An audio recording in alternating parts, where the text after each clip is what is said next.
Transport of carbon dioxide. Transport of carbon dioxide हमारी body में 20 to 25% as carbamino haemoglobin होता है जो आरबीसी में होता है। 70% इज़ बाइकार्बोनेट के फॉर्म में in plasma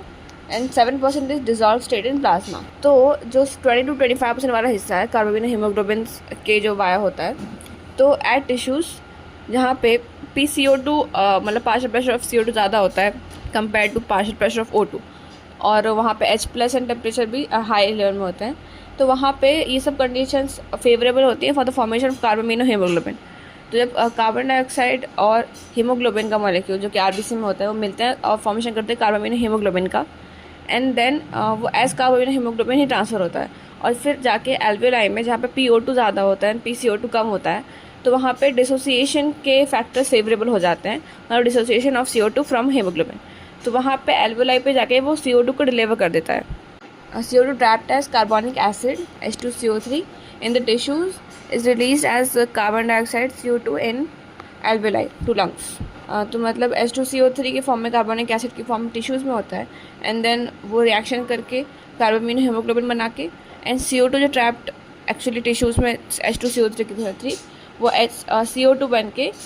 in the alveoli release हो जाती है। तो 70% वाला जो हिस्सा है एज बाइकार्बोनेट, तो एक्चुअली आरबीसी में एक एंजाइम होता है, इसको बोलते हैं कार्बोनिक एनहाइड्रेस, जिसकी माइन्यूट क्वांटिटीज़ प्लाज्मा में भी प्रेजेंट होती हैं। तो उसका काम ये रिएक्शन परफॉर्म करवाना है, जो कि एक रिवर्सिबल सी रिएक्शन है, जो CO2 + H2O gives H2CO3 carbonic acid and H2CO3 can also give HCO3 + H+। तो होता ये है कि जो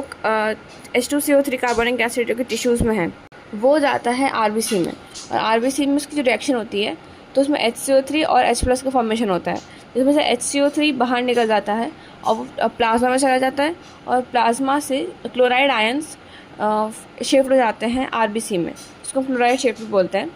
तो वो उससे होने से HCO3 का फॉर्मेशन हो जाता है in the plasma, and then as HCO3 वो प्लाज्मा के द्वारा ट्रांसपोर्ट होता है। उसके बाद जो 7% है वो डिजॉल्व स्टेट इन प्लाज्मा में होता है, इसमें इतना कुछ वो नहीं है, बस एज CO2 ही वो उसमें डिजॉल्व हो जाता है। और ये जो ये बाइकार्बोनेट के फॉर्म में जो HCO3 जो बना हुआ था वो एज जब वो एल्वेओलाई में पहुंचता है तब ये रिएक्शन फिर से होती है और फिर CO2 रिलीज हो जाता है। And then this data which every 100 ml of deoxygenated blood provides 4 ml of CO2 to the lungs।